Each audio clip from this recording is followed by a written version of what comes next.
আসসালামু আলাইকুম রহমতুল্লাহি বারাকাতুহ। সবাই কেমন আছেন?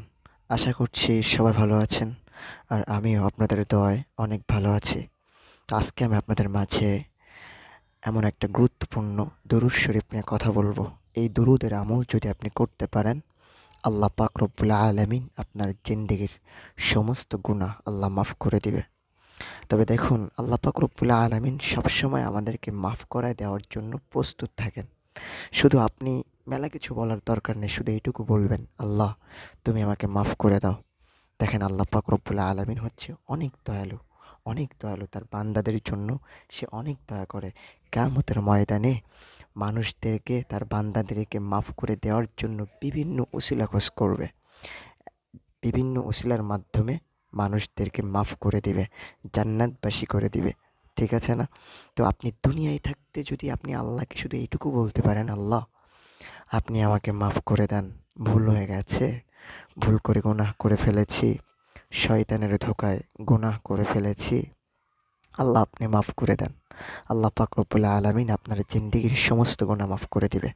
যাই হোক, আজকে আমি যে দুরুদের কথাটা আমি বলবো, এই দুরুদটা যদি আপনি পড়তে পারেন, এই দুরুদটা যদি আপনি একবার পড়তে পারেন, একবার পড়তে পারলে তো ফায়দা আছে, আর সকালে ১০০ বার এবং সন্ধ্যার সময় আর ১০০ বার, যদি সকালে ১০০ আর সন্ধ্যায় ১০০ যদি আপনি পড়তে পারেন, আল্লাহ পাক রব্বুল আলামিন আপনাকে সমস্ত বিপদ থেকে উদ্ধার করবে, আর আপনার জিন্দেগির সমস্ত গুনাহ আল্লাহ মাফ করে দিবে।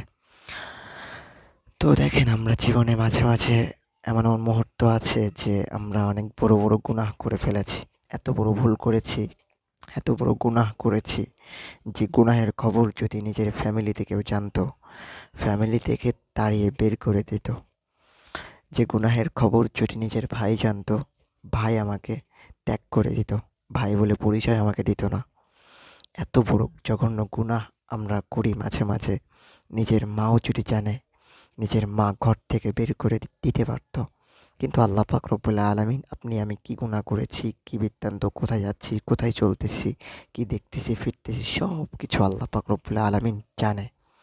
তো আল্লাহ তো ইচ্ছা করলে সবাইকে জানাই দিতে পারত, কিংবা আল্লাহর জমিনে থেকে এত জঘন্য জঘন্য গুনাহ করতেছে আল্লাহর হুকুম বাদ দিয়ে, আল্লাহ তো চাইলে পারতো যে আমাদের এই জমিনে পুঁতে ফেলতে, যে এত বড় জঘন্য গুনাহ করতেছে। তো আল্লাহ যদি চাইতো, তা আল্লাহ কিন্তু আমাদের জমিনের নিচে পুঁতে ফেলতে পারতো, কিন্তু তাও করে নাই। এমনকি আপনার গুনাহের কথাগুলো ফাঁসও করেন নাই, কাউকে বলেও নাই।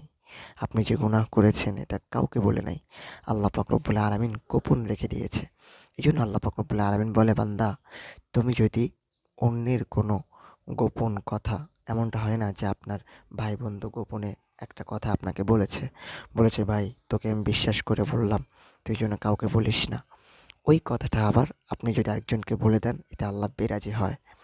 আপনি যদি ওই কথাটা গোপন রাখেন, এটা নবীজির হাদিস, আপনি যদি অন্য এক ভাইয়ের কথা গোপন রেখে দেন, কিয়ামতের ময়দানে আপনি যেদিন ভয়ঙ্কর ভয়ঙ্কর গুনাহগার হয়ে হয়ে থাকবেন এবং আপনি গুনাহগার হয়ে যাবেন, সেদিন আল্লাহ পাক রব্বুল আলামিন আপনার গুনাহের কথাগুলো গোপন রেখে আপনাকে জান্নাতের মেহমান বানায় দিবে। সুবহানাল্লাহ। তো আল্লাহ পাক আমাদের সবাইকে গুনাহ থেকে বাঁচার তৌফিক দান করুক। দেখেন, আপনি যদি মেলা আমলও না করতে পারেন, তবে গুনাহ থেকে বাঁচার চেষ্টা করবেন। গুনাহ থেকে কি করবেন? বাঁচার চেষ্টা করবেন। কারণ গুনাহ গুনাহ করলে দিলটা নাপাক হয়ে যায়। আর গুনাহ দ্বারা একটা মানুষ, দেখেন, ওই গুনাহ নিয়ে যদি ওই কবরে যান, তাহলে ওই কবর কিন্তু আপনার সাথে ভালো ব্যবহার করবে না। কবর কিন্তু ভয়ঙ্কর ব্যবহার করবে আপনার সাথে।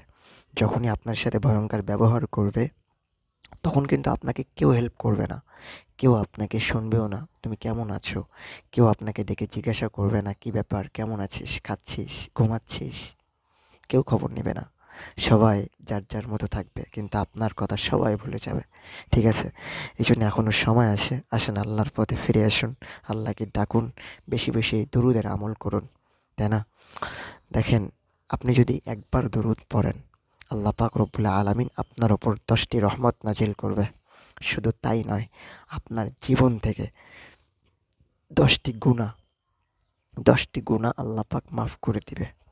শুধু তাই নয়, আপনার এই দুনিয়ার জীবনে আপনার 10টি মর্তবা বাড়ায় দিবে। 10টি কী করবে? মর্তবা বাড়ায় দিবে। এই জন্য চেষ্টা করবেন বেশি বেশি করে দুরুদের আমল করতে। তো এই দুরুদটা হচ্ছে ছোট্ট একটা দুরুদ, আল্লাহুম্মা সাল্লি আলা সাইয়্যিদিনা মুহাম্মদ ওয়া আলা আলি সাইয়্যিদিনা মুহাম্মদ ওয়া আলা আলি সাইয়্যিদিনা মুহাম্মদ ওয়া বারিক ওয়া সাল্লাম। শুধু এইটুক। সকালে 100 বার পড়বেন, সন্ধ্যায় 100 বার পড়বেন। ঠিক আছে না? তো 100 বার পড়লে কী হবে? আল্লাহ পাক আপনার জিন্দেগির সমস্ত গুনাহ মাফ করে দিবে। আর আপনার ফ্যামিলিতে যদি অভাব থেকে থাকে, অনটন থেকে থাকে, আপনি যদি বিপদের ভিতরে থাকেন, আল্লাহ পাক সমস্ত বিপদ উদ্ধার করে দিবে। তো যে দুরুদের কথাটা আমি বললাম, আল্লাহ আমাদের সবাইকে এর ওপর আমল করার তৌফিক দান করুক। সবাই বলেন আমিন। তো আজকের ভিডিওটা এই পর্যন্ত।